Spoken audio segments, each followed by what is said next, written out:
Hey guys, Aaron here, and I thought I'd make a little video today on the Beretta and specifically troubleshooting and identifying water leaks. This is something that's asked very frequently. There are troubleshooting guides on the forums for this, but they're kind of difficult to read, and especially if you're not familiar with the Beretta, most people look at them and just kind of get lost. So I thought I would go into a little detail on how to troubleshoot these and what to look for, what I've seen. I've got a 96 Beretta here that I'm getting ready to put the interior back into, and of course has water leaks, as most of them do as the time goes by. So I'm going to spend a little time troubleshooting that and diagnosing it, and thought I'd share that insight with you guys. All right. So here we go. One of the things that you'll notice right away is that there's actually two different leaks that happen in the Beretta. You can have one, you can have the other, or you can have both. And that is leaks on the driver's side of the firewall and leaks on the passenger side of the firewall. So that'll be one of those, hey, my passenger side floorboard or behind the passenger seat are wet. Or driver's side floorboard and behind the passenger seat or the driver's seat are wet. I would say that the passenger side seems to be the most common, and the driver's side is slightly less common. That would make sense. So one of the things that I wanted to point out is there are a lot of things that people do to try to fix these water leaks that really is pointing them in the wrong direction. One of the most common things that I see is that people will come up here to the wiring harness and they'll look at it and go, oh man, look, the sealant's all cracked, or it's missing, or, this has got to be where my water leak is. And while it is true that you can have a water leak in that location, it's actually really, really hard to get water in there. If you notice the channels here, the hood is sealed right here. There are drains right back here. So if you get a bunch of water up into here, it will actually drain back in to the cowl area. And then of course the fender has a big channel right here as well, meaning that as water comes off the hood, it goes through this channel. So really, unless you're like spraying off your engine bay, you're probably never going to get water into these areas. This side typically has a ton of gunk on it. You come over here to the other side, and you'll notice that there's usually, it depends on the year, sometimes there is, sometimes there isn't, but they just have a more traditional seal on it there. And again, the same thing, we've got a big, huge rain channel here, we've got the seal, and then if needed, we have drains right here. I think you can see that, which would drain back into the driver's side first. So one thing to understand that is key here is that the driver and the passenger side have different methods for draining water. I've got the cowl pieces off. Obviously you have to take the windshield wipers off and then pop the little rubber or the little plastic clips out and pull the cowl pieces out here. A lot of times when I do this, just depending on the mood I'm in, I will take the hood off as well. It's a little bit of extra work and you need an extra pair of hands. So I don't always do it, like in this case, since I'm out here solo, but a lot of times that'll help you really get a better look at what we're looking at here. So we'll start with the driver's side.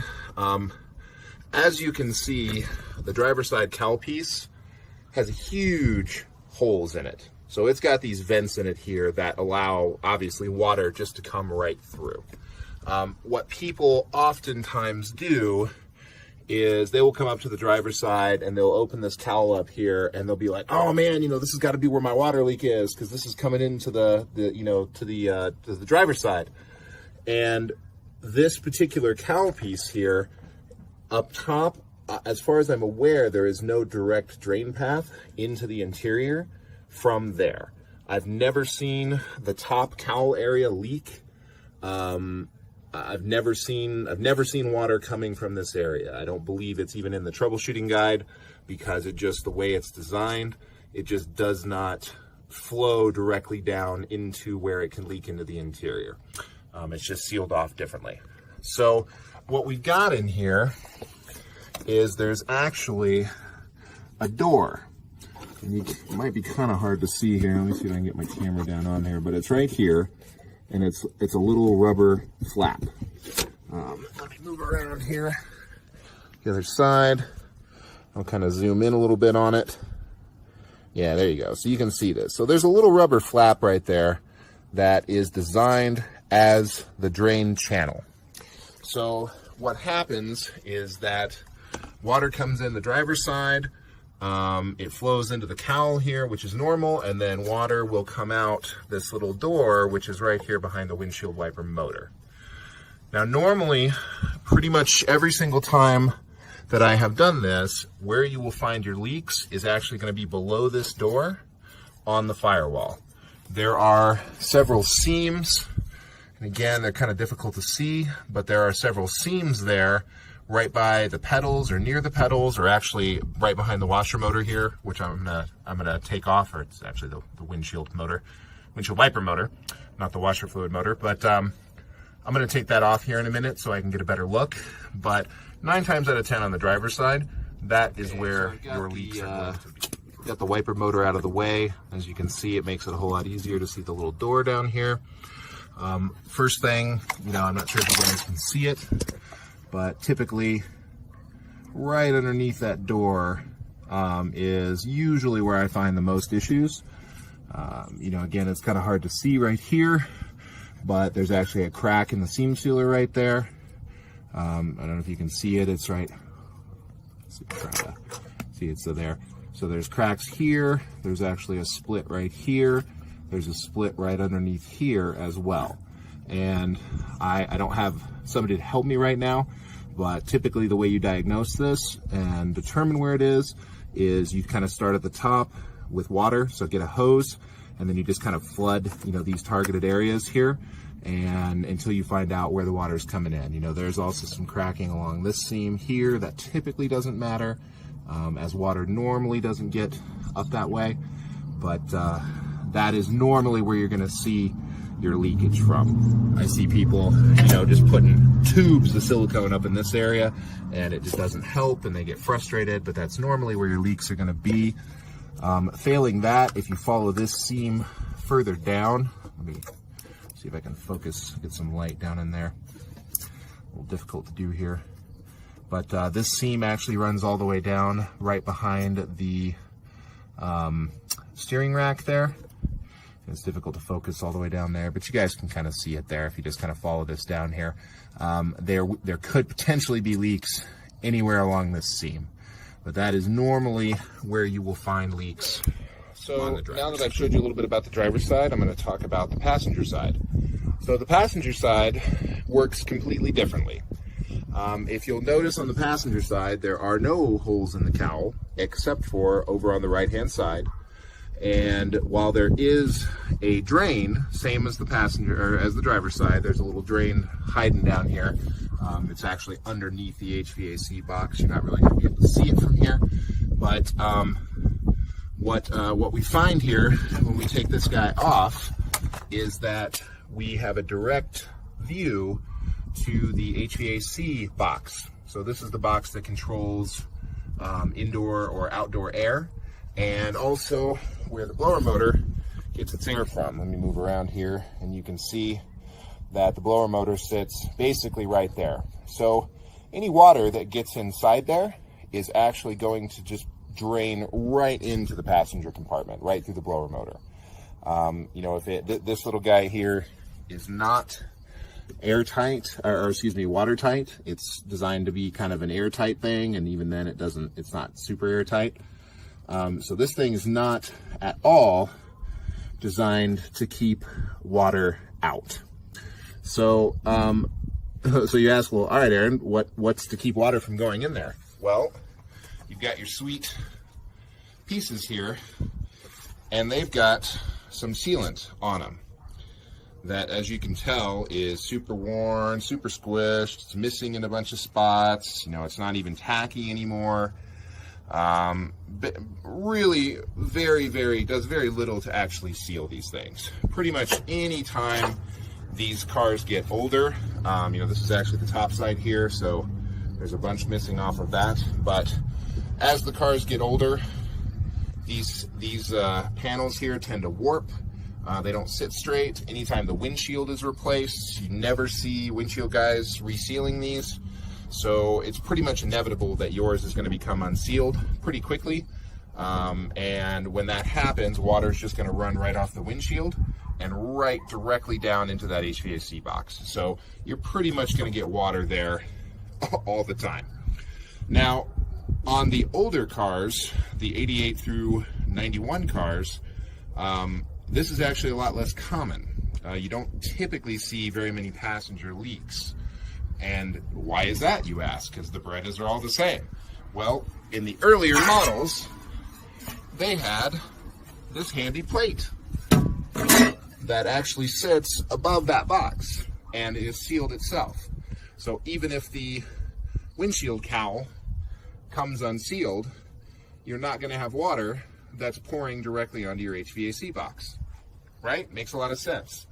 However, in GM's infinite wisdom, starting in 91, late 91, they took that out. So pretty much anything that is older, or excuse me, newer than 91 is not going to have that box and is going to be extremely susceptible to water leakage. Now, the basic principle of this is the same. Water comes in either on this side or this side, and there is actually a drain down here. It's really difficult to see because it's actually underneath this box. It's actually right here, is down where this drain is. And that drain actually tends to get really clogged up with stuff too, because there's so much particle runoff from the windshield. So when that seal starts to leak, it starts to just dump, all kinds of dirt and stuff down in there, and that exit will become clogged very, very quickly. So what I highly recommend you do, if you can, is to get yourself one of those plates. If you cannot locate one, then really your next best thing is going to be to make sure that all the drains and everything are clear, clean it all out, but to make sure that this is sealed appropriately. And that's going to be what I typically use for that is this stuff here. They call it butyl tape. I think they call it, window weld, like auto glass window weld. It's made by 3M. There's the part number. I got mine at O'Reilly. But this stuff is designed for setting older windshields. And so it is designed, specifically for this kind of task where it seals water out. It's thick, but it's pliable, so you can put it on in large amounts to help seal the cracked areas. So that was some of the tips and tricks that I've learned over the years on where the Berettas normally leak. Again, I find it's easier to have a visual guide. There is a water leak diagnostic guide on Beretta.net in the Diagnostics section, and that is helpful, but it's also a lot of graphics that are difficult to visualize, especially if you've never had your engine out and you don't know what the firewall looks like, etc. Yeah, that should be pretty much it. Again, I recommend doing it with two people, having a friend that can either operate the hose or look inside for water. I always do targeted testing, so I always, spray a specific area, trying to get it to leak, trying to figure out exactly where the water's coming in, so that I'm not applying sealant places where it really doesn't matter. There are a lot of places these cars can leak from. I certainly have heard about other people having leaks in some of the areas that we talked about that I normally don't see leaks in. So, keep an open mind, but 9 times out of 10 in my experience, and I've had over 30 of these cars, those are the areas that normally are going to leak. So yeah, again, I recommend you find a plate if you can for that passenger side, because that is, again, one that leaks a ton. And if not, just get some of that butyl tape that we talked about, and that should seal it up really nicely. That stuff lasts about 10-15 years, and it's not a sealant so much, like you can remove it. So if you do have to get that cowl back on, you can, or excuse me, back off for some reason, you can do that and not worry about damaging it. So anyway, yeah, that's my video. Hopefully it was helpful for you guys, and good luck in your water leaking hunting. Thanks.